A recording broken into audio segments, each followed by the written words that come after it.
Bonjour à tous, bonjour Ségolène Royal. Bonjour. Vous présentez ce matin un plan anti-pollution, ça tombe bien en pleine période du scandale des moteurs diesel trafiqués. Première mesure importante, ça va concerner le vélo. Qu'est-ce que vous proposez? En fait, il y a trois mesures très importantes, parce que pour lutter contre la pollution de l'air, qui est un vrai fléau en termes de santé publique et de maladies respiratoires, je crois qu'il faut un plan global, et c'est ce qui est présenté ce matin. Il y a d'abord l'indemnité kilométrique vélo, qui va être portée à 25, qui va être créée, qui est créée dans la loi de transition énergétique que j'ai fait voter, et qui est maintenant fixée à 25 centimes du kilomètre. Qui va payer?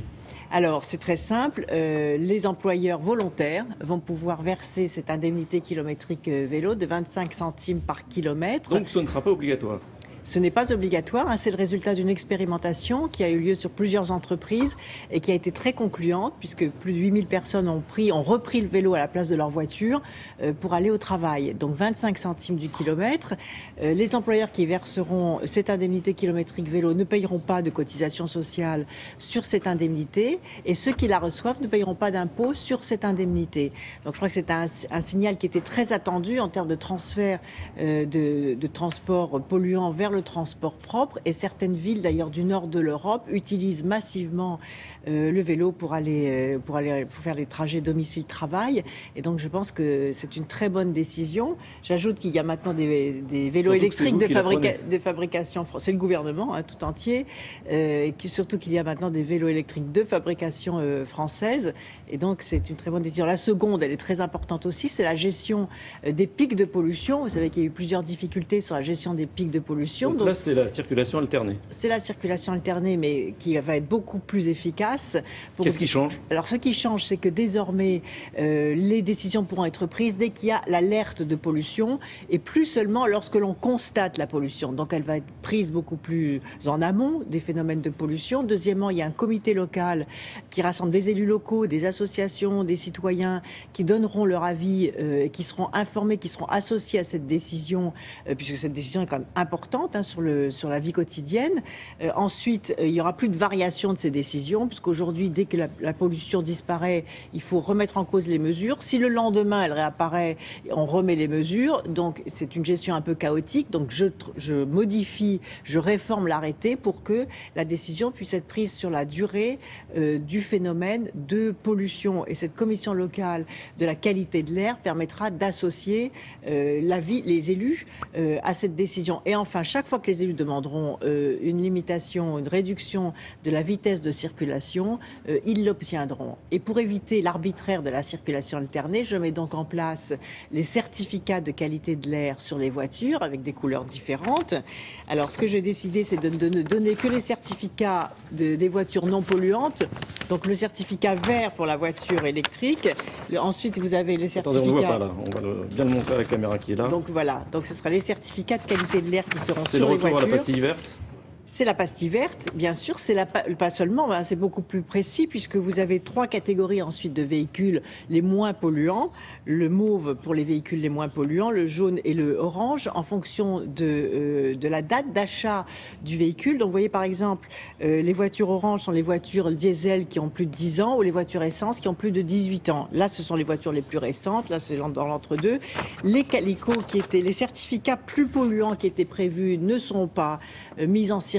Pourquoi? Parce que à partir des premières expériences que j'ai réalisées, je tiens toujours compte du retour d'expérience. Ça ne sert à rien d'aller stigmatiser des gens, des automobilistes qui ont des voitures sales, puisque de toute façon, ce certificat étant facultatif, puisqu'il donne des avantages.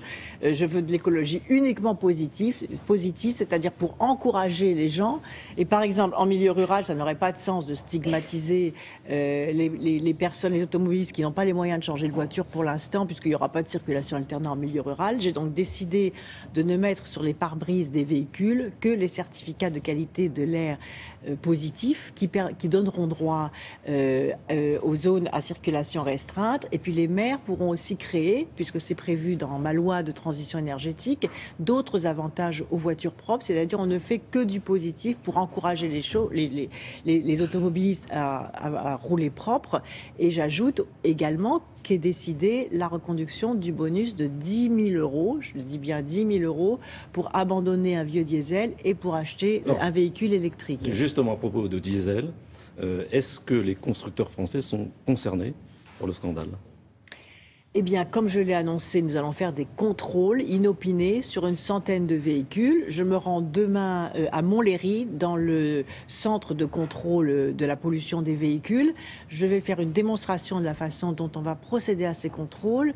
100 voitures seront donc tirées au sort chez pas les concessionnaires, parce que pour ne pas qu'on puisse les soupçonner d'avoir choisi les voitures, mais soit des particuliers qui ont déjà fait savoir qu'ils avaient envie que leur voiture soit contrôlée, donc on en a un certain nombre, et puis les autres seront tirés au sort dans les entreprises de location de véhicules. Donc nous allons identifier toutes les marques, à la fois les marques françaises et bien sûr des Volkswagen également, et nous allons les mettre à Montlhéry dans le centre de contrôle dans lequel je me rends demain.